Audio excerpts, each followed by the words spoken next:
Welcome to Retold, a weekly episode where I retell classics.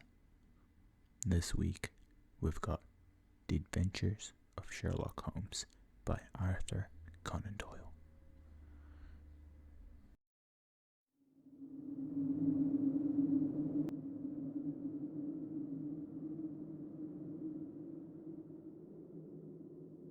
The Adventures of Sherlock Holmes by Arthur Conan Doyle. A scandal in Bohemia. To Sherlock Holmes, she is always the woman. I have seldom heard him mention her under any other name. In his eyes, she eclipses and predominates the whole of her sex. It was not that he felt any emotion akin to love for Irene Adler. All emotions, and that one particularly, were abhorrent to his cold, precise, but admirably balanced mind. He was, I take it, the most perfect reasoning and observing machine that the world has seen, but as a lover, he would have placed himself in a false position. He never spoke of the softer passions, save with a gibe and a sneer. They were admirable things for the observer, excellent for drawing the veil from men's motives and actions. But for the trained reasoner to admit such intrusions into his own delicate and finely adjusted temperament was to introduce a distracting factor which might throw a doubt upon all his mental results. Grit in a sensitive instrument or a crack in one of his own high-power lenses would not be more disturbing than a strong emotion in a nature such as his. And yet there was but one woman to him, and that woman was the late Irene Adler, of dubious and questionable memory. I had seen a little of Holmes lately. My marriage had drifted us away from each other. My own complete happiness and the Holmes-centered interest which rise up around the man who first finds himself master of his own establishment were such to absorb all my attention, while Holmes, who loathed every form of society with his whole bohemian soul, remained in our lodgings in the Baker Street, buried among his old books and alternating week to week between cocaine and ambition, drowsiness of the drug, and fierce energy of his own keen nature. He was still, as ever, deeply attracted to the study of crime, and occupied his immense faculties and extraordinary powers of observation in the following of those clues, and clearing up those mysteries which had been abandoned as hopeless by the official police. From time to time, I heard some vague account of his doings, of his summons to Odessa in the case of the Trepoff murder, of his clearing up of the singular tragedy of Atkinson brothers at Trincomalee, and finally of the mission which he had accomplished so delicately and successfully for the reigning family of Holland. Beyond these signs of his activity, however, which I merely shared with all the readers of the daily press, I knew little of my former friend and companion. One night, it was the 12th of March, 1888. I was returning from a journey to a patient, when my way led me through Baker Street. As I passed a well-remembered door, which must always be associated in my mind with wooing and with the dark incidents of Study in Scarlet, I seized with a keen desire to see Holmes again, and to know how he was employing his extraordinary powers.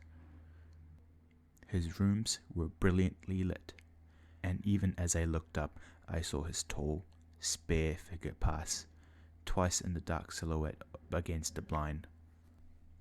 He was pacing the room swiftly, eagerly, with his head sunk upon his chest and his hands clasped behind him. To me, who knew his every mood and habit, his attitude and manner told their own story. He was at work again.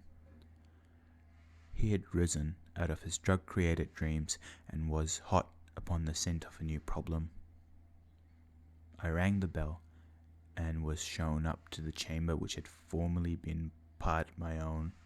His manner was not effusive. It seldom was, but he was glad, I think, to see me. With hardly a word spoken, but with a kindly eye, he waved me in an armchair, threw across his case of cigars, and indicated spirit case and a gas gene in the corner. Then he stood before the fire and looked over me in his singular introspective fashion. "Wedlock suits you," he remarked. "I think, Watson, that you have put on 7.5 pounds since I saw you." 7, I answered.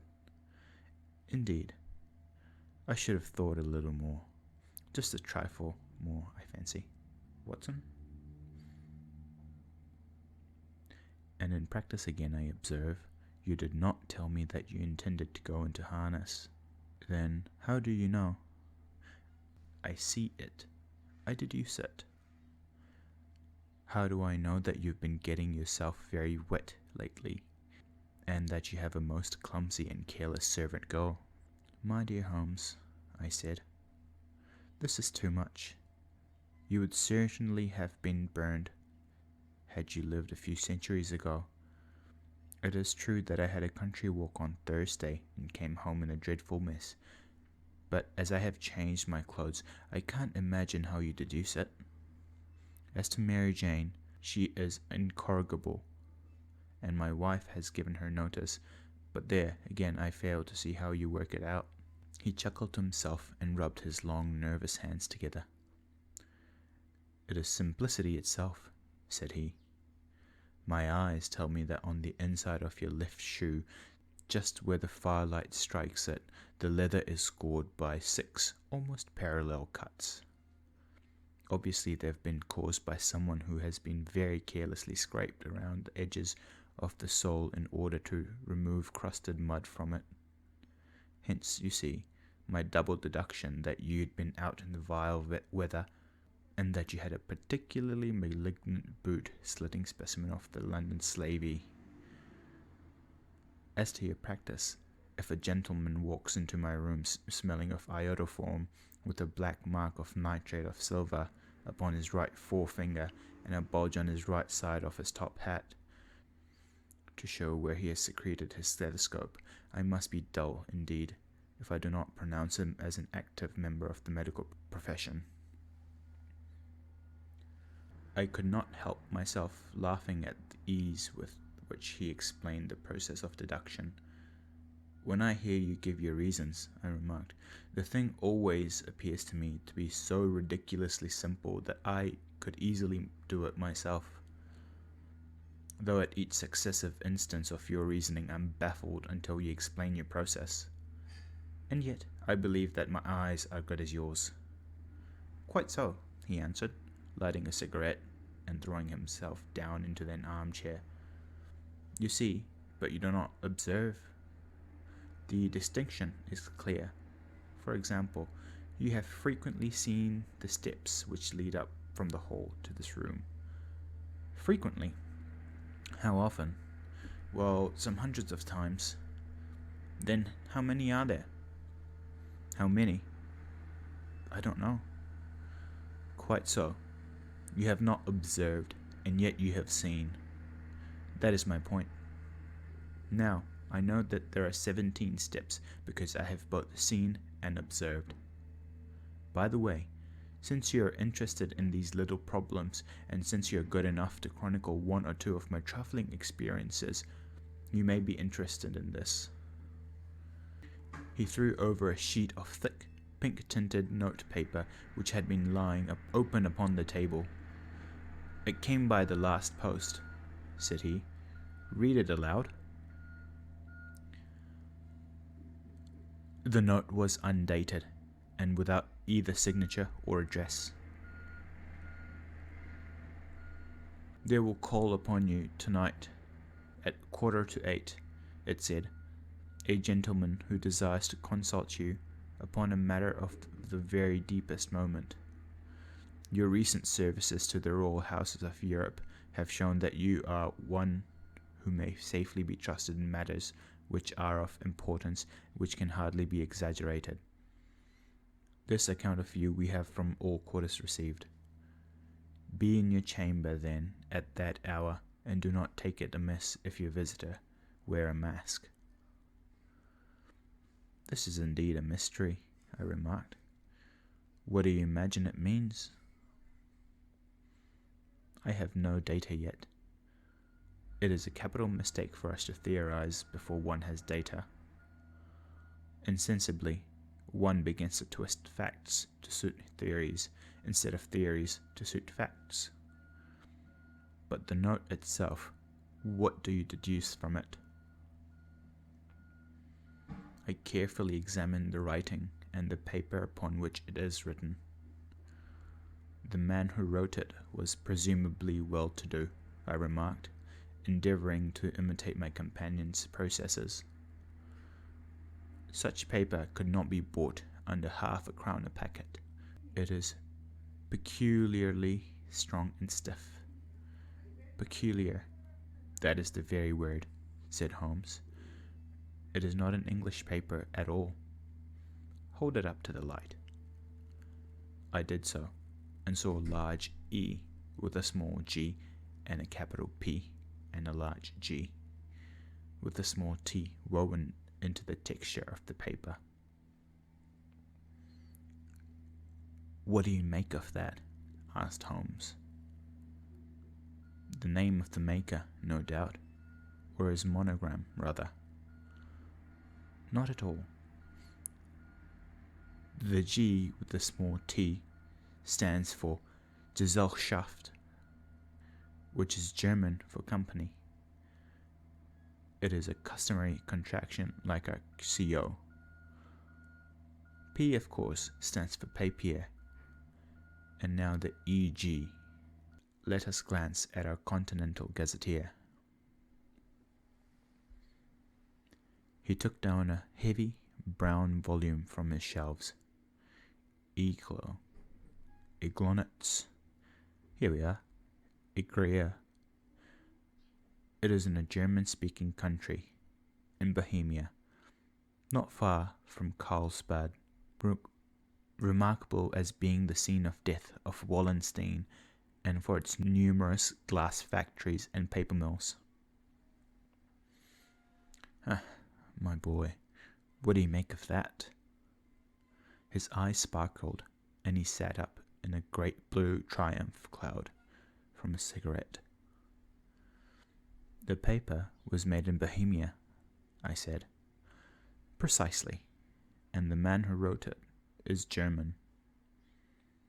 Do you note the peculiar construction of the sentence? This account of you we have from all quarters received. A Frenchman or Russian could not have written that. It is the German who is so uncourteous to his verbs. It only remains, therefore, to discover what is wanted by this German who writes upon Bohemian paper and prefers wearing a mask to showing his face.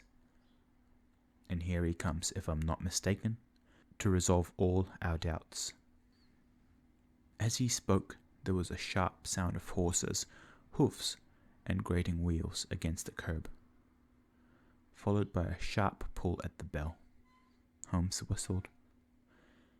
A pair, by the sound, he said. Yes, he continued, glancing out of the window. A nice little brougham and a pair of beauties. 150 guineas apiece. There's money in this case, Watson, if there's nothing else. I think that I'd better go, Holmes. Not a bit, Doctor. Stay where you are. I'm lost without my Boswell, and this promises to be interesting. It would be a pity to miss it. But your client, never mind him. I may want your help, so may he. Here he comes. Sit down in the armchair, Doctor, and give us your best attention.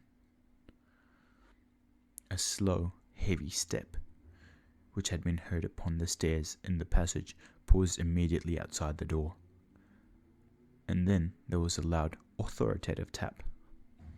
"Come in," said Holmes. A man entered who could have hardly been less than 6 feet 6 inches in height, with the chest and limbs of a Hercules. His dress was rich, with a richness which would, in England, be looked upon as akin to bad taste. Heavy bands of astrakhan were slashed across the sleeves and fronts of his double-breasted coat, while the deep blue cloak, which was thrown over his shoulders, was lined with flame-coloured silk and secured at the neck with a brooch which consisted of a single flaming barrel. Boots which extended halfway up his calves and which were trimmed at the tops with rich brown fur, completed the impression of a barbaric opulence which was suggested by his whole appearance. He carried a broad-brimmed hat at his hand, while he wore across the upper part of his face, extending down past the cheekbones, a black vised mask, which he had apparently adjusted that very moment, for his hand was still raised to it as he entered. From the lower part of the face he appeared to be a man of strong character, with a thick hanging lip and a long straight chin, suggestive of a resolution pushed to the length of obstinacy. "You had my note?" he asked, with a deep, harsh voice and strongly marked German accent. "I told you that I would call." He looked from one to the other of us, as if uncertain which to address. "Pray, take a seat," said Holmes. "This is my friend and colleague, Dr. Watson, who is occasionally good enough to help me in my cases. Whom have I the honor to address?" "You may address me as Count von Kram, a Bohemian nobleman. I understand that this gentleman, your friend, is a man of honor and discretion, whom I may trust with a matter of most extreme importance. If not, I should prefer to communicate with you alone." I rose to go, but Holmes caught me by the wrist and pushed me back into my chair. "It is both or none," said he. "You may say before this gentleman anything which you may say to me." The Count shrugged his broad shoulders. "Then I must begin," said he, "by binding you both to absolute secrecy for 2 years. At the end of that time, the matter will be of no importance. At present, it is not too much to say that this is of such weight it may have influence upon European history." "I promise," said Holmes. "And I." "You will excuse the mask," continued our strange visitor. "The august person who employs me wishes his agent to be unknown to you, and I may confess at once that the title by which I have just called myself is not exactly my own." "I was aware of it," said Holmes dryly. "The circumstances are of great delicacy, and every precaution has to be taken to quench what might grow to be an immense scandal and seriously compromise one of the reigning families of Europe. To speak plainly, the matter implicates the great house of hereditary kings of Bohemia." "I was also aware of that," murmured Holmes, settling himself down in his armchair and closing his eyes. Our visitor glanced with some apparent surprise at the languid, lounging figure of a man who had been in no doubt depicted to him as the most incisive reasoner and most energetic agent in Europe.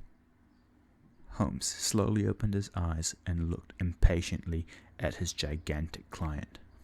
"If your Majesty would condescend to state your case," he remarked, "I should be better able to advise you." The man sprang from his chair and paced up and down the room in uncontrollable agitation. Then, with a gesture of desperation, He tore the mask from his face and hurled it upon the ground. "You're right. I am the king. Why should I attempt to conceal it?" "Why, indeed?" murmured Holmes. "Your Majesty had not spoken, for I was aware that I was addressing Wilhelm Gott-Screech, Sigismund von Olmstein, Grand Duke of Cassel-Felstein, and the hereditary King of Bohemia." "But you can understand," said our strange visitor, sitting down once more and passing his hand over his high white forehead. "You can understand that I'm not accustomed to doing such business in my own person. Yet the matter was so delicate that I could not confide it to an agent without putting myself in his power. I have come incognito from Prague for the purpose of consulting you." "Then, pray consult," said Holmes, shutting his eyes once more. "The facts were briefly these. Some 5 years ago, during a lengthy visit to Warsaw, I made the acquaintance of the well-known adventuress Irene Adler. The name is no doubt familiar to you.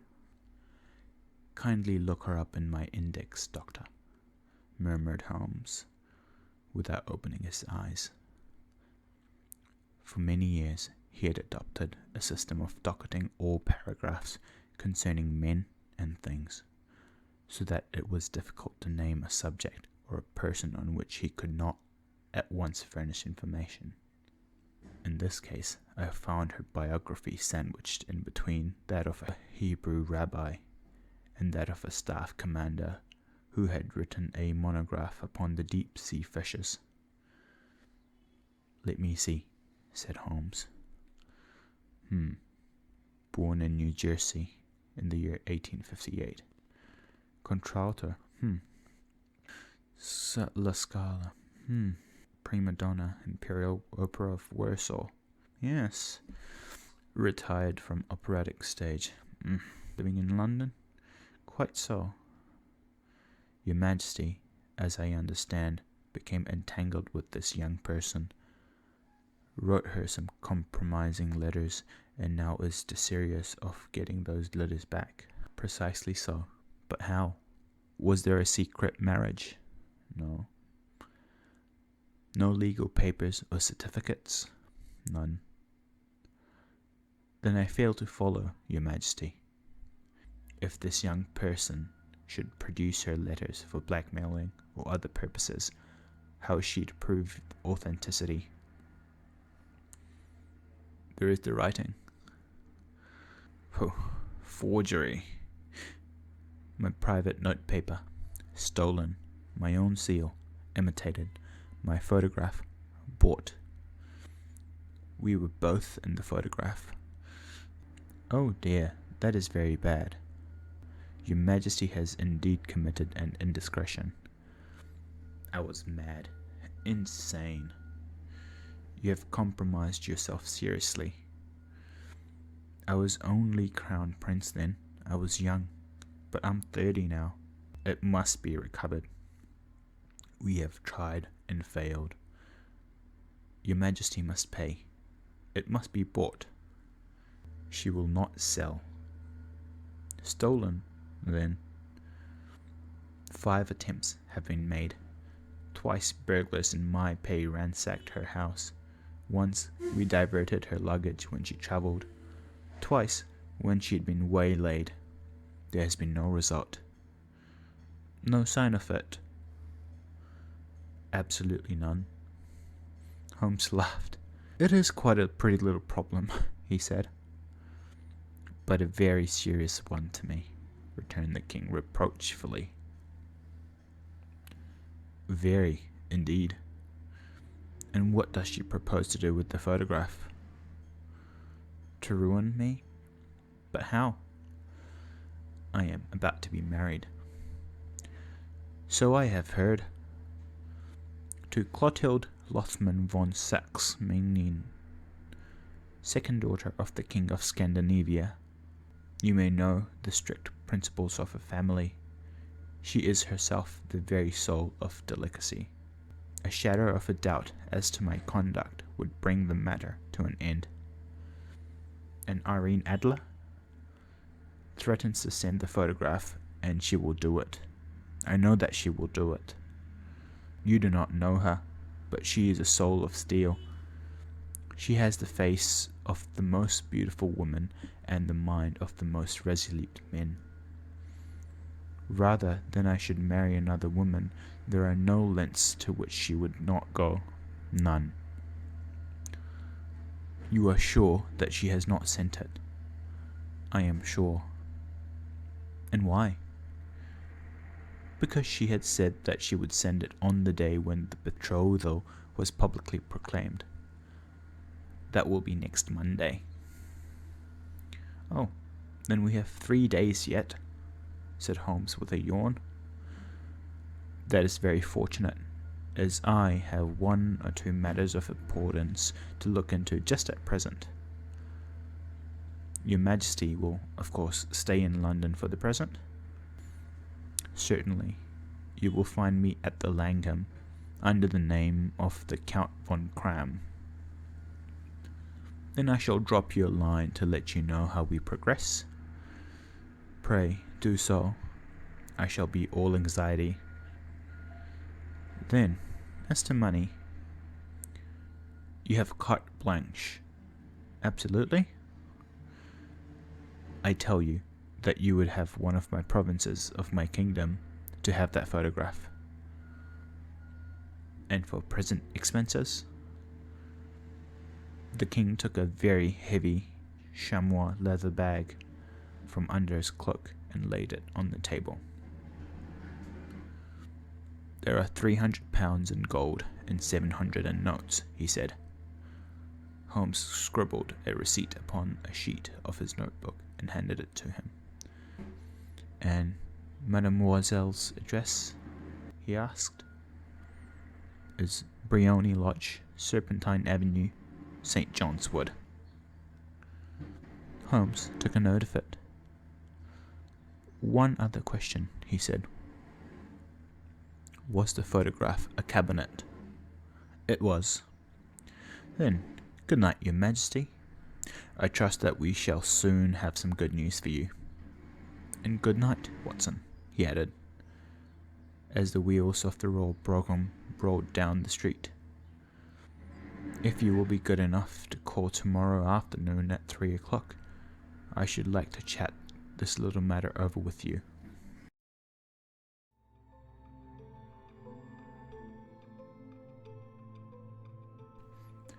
If you have enjoyed what you've heard so far and would like to come back to hear Chapter 2 of The Adventures of Sherlock Holmes, stay tuned and subscribe. Good night.